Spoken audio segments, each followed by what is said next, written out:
Sermón en el que se expone lo que da la paz interior. Así lo he oído.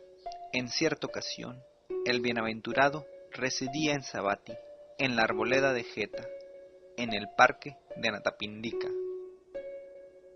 Allí, el bienaventurado se dirigió a los monjes. «Monjes». «Sí, venerable señor», respondieron los monjes.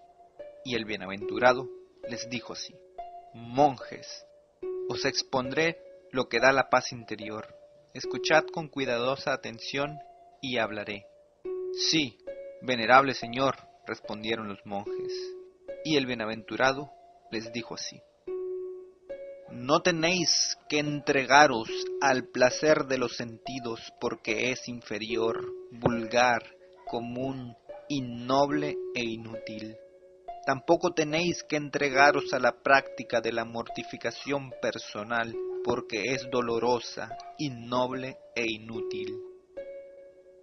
Evitando ambos extremos, el camino medio, perfectamente realizado por el Tathagata, hace ver y conocer, conduce al apaciguamiento, al conocimiento superior, al despertar perfecto, al nirvana. Tenéis que conocer las alabanzas y los desprecios, y habiéndolos conocido, no tenéis que alabar ni despreciar a nadie, sino limitaros a predicar la enseñanza. Tenéis que saber discernir las clases de felicidad y, habiéndolas conocido, tenéis que dedicaros a la felicidad interior. No tengáis secretos y no digáis cosas que molestan a quien las oye. Tenéis que hablar sin premura, no apresuradamente. No os aferréis al dialecto de una región y no os desviéis del lenguaje al uso. Esto es, en esquema, la exposición de lo que da la paz interior. Al decir: no tenéis que entregaros al placer de los sentidos porque es inferior, vulgar, común, innoble e inútil, o al decir: no tenéis que entregaros a la práctica de la mortificación personal porque es dolorosa, innoble e inútil, ¿a qué nos referimos? Pues a que entregarse al deleite y a la complacencia con el deseo de los sentidos, placer que es inferior, vulgar, común, innoble e inútil, conlleva estados de sufrimiento, frustración, tribulación, excitación, y es un camino equivocado. En cambio, libertarse de la entrega al deleite y complacencia con el deseo de los sentidos, placer que es inferior, vulgar, común, innoble e inútil, no conlleva estados de sufrimiento ni de frustración, tribulación, excitación, y es el buen camino. Entregarse a la mortificación personal, siendo doloroso, innoble e inútil, conlleva estados de sufrimiento, frustración, tribulación, excitación, y es un camino equivocado. En cambio, libertarse de la entrega a la mortificación personal, que es dolorosa, innoble e inútil, no conlleva estados de sufrimiento ni de frustración, tribulación, excitación, y es el buen camino. A esto nos referimos al decir: no tenéis que entregaros al placer de los sentidos porque es inferior, vulgar, común, innoble e inútil. O al decir: no tenéis que entregaros a la práctica de la mortificación personal porque es dolorosa, innoble e inútil. Al decir: evitando ambos extremos, el camino medio perfectamente realizado por el Tathagata hace ver y conocer, conduce al apaciguamiento, al conocimiento superior, al despertar perfecto, al nirvana. ¿A qué nos referimos? Pues al noble óctuple sendero, es decir, recta opinión, recto propósito, recta palabra, recta conducta, recto sustentamiento, recto esfuerzo, recta atención y recta concentración. A esto nos referimos al decir: evitando ambos extremos, el camino medio perfectamente realizado por el Tathagata hace ver y conocer. Conduce al apaciguamiento, al conocimiento superior, al despertar perfecto, al nirvana. Al decir, tenéis que conocer las alabanzas y los desprecios, y habiéndolos conocido, no tenéis que alabar ni despreciar a nadie, sino limitaros a predicar la enseñanza. ¿A qué nos referimos?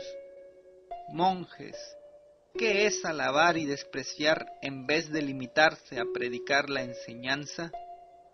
Pues es que al decir, todos aquellos que entran en deleite y complacencia con el deseo de los sentidos, placer que es inferior, vulgar, común, innoble e inútil, soportan estados de sufrimiento, frustración, tribulación y excitación, y siguen un camino equivocado. Estamos despreciando a alguien.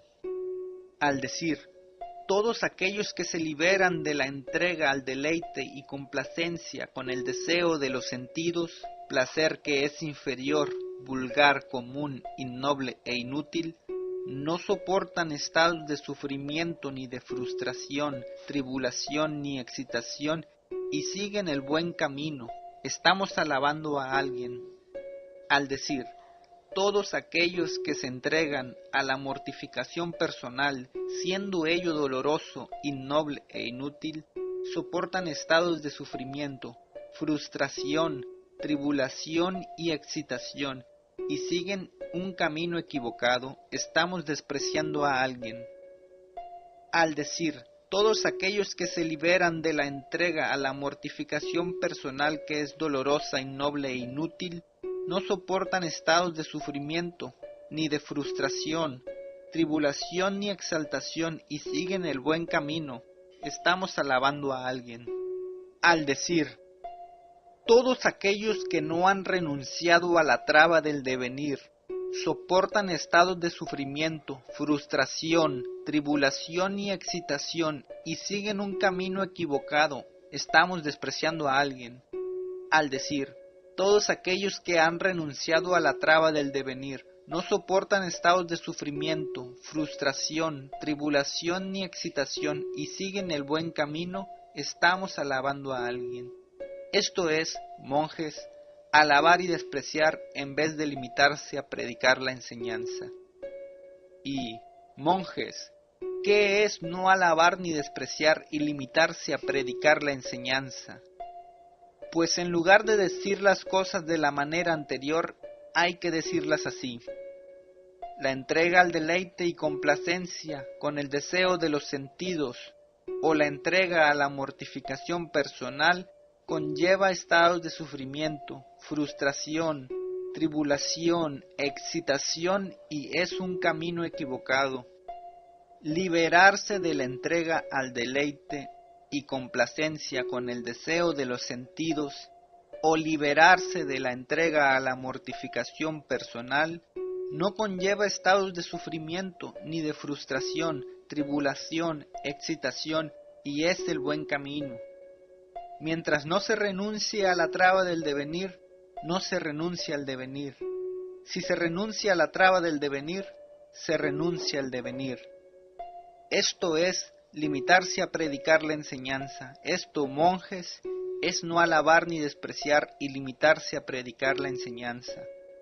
A esto nos referimos al decir, tenéis que conocer las alabanzas y los desprecios, y habiéndolos conocido, no tenéis que alabar ni despreciar a nadie, sino limitaros a predicar la enseñanza.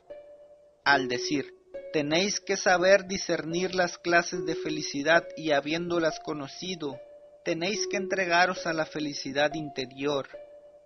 ¿A qué nos referimos? Pues, monjes, a que hay 5 sogas de los placeres de los sentidos. ¿Cuáles son?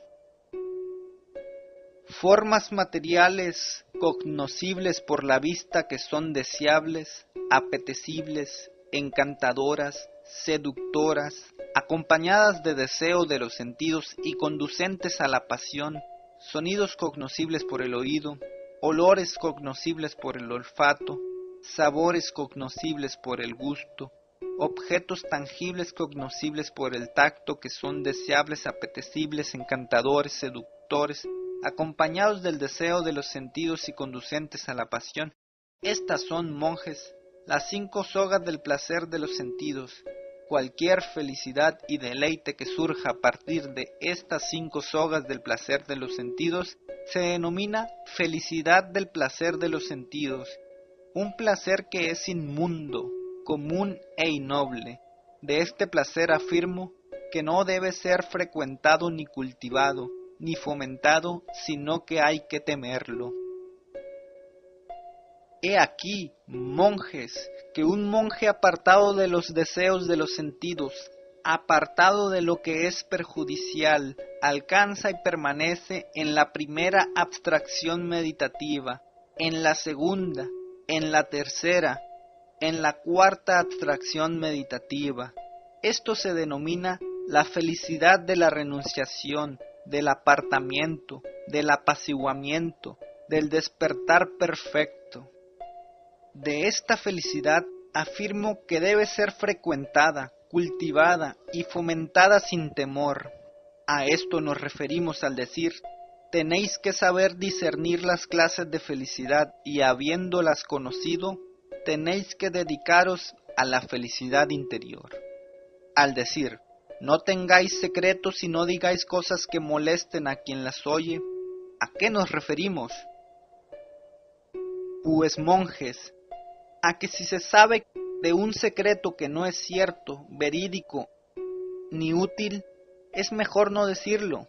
Si se sabe de un secreto que es cierto y verídico, pero inútil, es aconsejable no decirlo.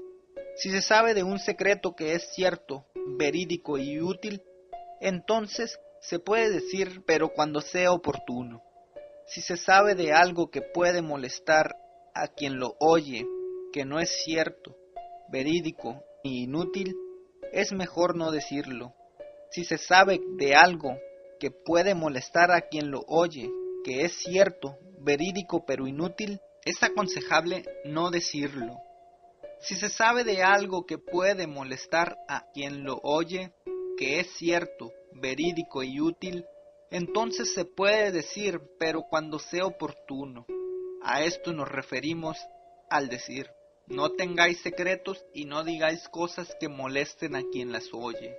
Al decir: tenéis que hablar sin premura, no apresuradamente, ¿a qué nos referimos? Pues, monjes, a que el que habla apresuradamente, además de agotar el cuerpo, cansar la mente, estropear las cuerdas vocales e irritar la garganta, no es claro ni se le entiende. Sin embargo, monjes, el que habla sin premura, además de no agotar el cuerpo ni cansar la mente, no estropea las cuerdas vocales ni irrita la garganta. Es claro y se le entiende. A esto nos referimos al decir: tenéis que hablar sin premura, no apresuradamente. Al decir: no os aferréis al dialecto de una región y no os desviéis del lenguaje al uso, ¿a qué nos referimos? Monjes, ¿en qué consiste el aferrarse al dialecto de una región y desviarse del lenguaje al uso? He aquí, monjes, que en una región llaman a algo plato, en otra cuenco, en otra recipiente, en otra cacerola, en otra cazuela, en otra puchero, en otra olla, en otra perol. Pero he aquí que alguien se aferra y se adhiere vigorosamente a la terminología de una región y sea donde sea, afirma: esto es la verdad y lo demás es falso. En esto, monjes, consiste el aferrarse al dialecto de una región y desviarse del lenguaje al uso. Y monjes, ¿en qué consiste el no aferrarse al dialecto de una región y no desviarse del lenguaje al uso? He aquí, monjes, que en una región llaman a algo plato, en otra cuenco, en otra recipiente, en otra cacerola, en otra cazuela, en otra puchero, en otra olla, en otra perol. Pero he aquí que alguien no se aferra ni se adhiere vigorosamente a la terminología de una región y sea donde sea, la modifica. Estos señores se conoce que se refieren a esto llamándolo de tal modo. En esto, monjes, consiste el no aferrarse al dialecto de una región y no desviarse del lenguaje al uso. He aquí, monjes, que entregarse al deleite y complacencia con el deseo de los sentidos, placer que es inferior, vulgar, común, innoble e inútil, conlleva a estados de sufrimiento, frustración, tribulación, excitación y es un camino equivocado. Por lo tanto, es algo que no da la paz interior. En cambio, monjes, he aquí que liberarse de la entrega al deleite y la complacencia con el deseo de los sentidos, placer que es inferior, vulgar, común, innoble e inútil, no conlleva estados de sufrimiento ni de frustración, tribulación, excitación y es un buen camino. Por lo tanto, es algo que da la paz interior. He aquí, monjes, que entregarse a la mortificación personal, siendo doloroso, innoble e inútil, conlleva estados de sufrimiento, frustración, tribulación, excitación y es un camino equivocado. Por lo tanto, es algo que no da la paz interior. En cambio, monjes, he aquí que libertarse de la entrega a la mortificación personal que es dolorosa, innoble e inútil, no conlleva estados de sufrimiento ni de frustración, tribulación, excitación y es el buen camino. Por lo tanto, es algo que da la paz interior. He aquí, monjes, que evitando esos dos extremos, el camino medio perfectamente realizado por el Tathagata hace ver y conocer, conduce al apaciguamiento, al conocimiento superior, al despertar perfecto, al nirvana. No conlleva estados de sufrimiento ni de frustración, tribulación, excitación y es el buen camino. Por lo tanto, es algo que da la paz interior. He aquí, monjes, que alabar o despreciar a alguien, en vez de limitarse a predicar la enseñanza, conlleva estados de sufrimiento y es un camino equivocado. Por lo tanto, es algo que no da la paz interior. En cambio, he aquí, monjes, que no alabar ni despreciar a nadie, limitándose a predicar la enseñanza, no conlleva estados de sufrimiento y es el buen camino. Por lo tanto, es algo que da la paz interior. He aquí, monjes, que la felicidad del placer de los sentidos es inmunda, común e innoble, conlleva estados de sufrimiento y es un camino equivocado. Por lo tanto, es algo que no da la paz interior. En cambio, he aquí, monjes, que la felicidad de la renunciación, del apartamiento, del apaciguamiento, del despertar perfecto, no conlleva estados de sufrimiento y es el buen camino. Por lo tanto, es algo que da la paz interior. He aquí, monjes, que si se sabe de un secreto que no es cierto, verídico ni útil, o si se sabe de un secreto que es cierto y verídico pero inútil, y se dice, ello conlleva estados de sufrimiento, y es un camino equivocado, por lo tanto es algo que no da la paz interior. En cambio, he aquí, monjes, que si se sabe de un secreto que es cierto, verídico y útil, y se dice en tiempo oportuno, ello no conlleva estados de sufrimiento, y es el buen camino, por lo tanto es algo que da la paz interior. He aquí, monjes, que si se sabe de algo que puede molestar a quien lo oye, que no es cierto, verídico ni útil, o si se sabe de algo que puede molestar a quien lo oye, que es cierto y verídico pero inútil, si se dice ello conlleva estados de sufrimiento, y es un camino equivocado. Por lo tanto, es algo que no da la paz interior. En cambio, he aquí, monjes, Si se sabe de algo que puede molestar a quien lo oye, que es cierto, verídico y útil, y se dice en tiempo oportuno, ello no conlleva estados de sufrimiento, y es el buen camino, por lo tanto, es algo que da la paz interior. He aquí, monjes, que hablar apresuradamente conlleva estados de sufrimiento y es un camino equivocado, por lo tanto es algo que no da la paz interior. En cambio, he aquí, monjes, que hablar sin premura no conlleva estados de sufrimiento y es el buen camino, por lo tanto es algo que da la paz interior. He aquí, monjes, que aferrarse al dialecto de una región y desviarse del lenguaje al uso conlleva estados de sufrimiento y es un camino equivocado, por lo tanto, es algo que no da la paz interior. En cambio, he aquí, monjes, que no aferrarse al dialecto de una región y no desviarse del lenguaje al uso, no conlleva estados de sufrimiento y es el buen camino, por lo tanto es algo que da la paz interior. Por lo tanto, monjes, tenéis que disciplinaros de este modo. Conoceré lo que da y no da la paz interior, y habiéndolo conocido, seguiré el camino que da la paz interior. Ahora bien, monjes, Subhuti es un hijo de familia que ya sigue el camino que da la paz interior. Así habló el bienaventurado, y los monjes gozaron y se complacieron con sus palabras.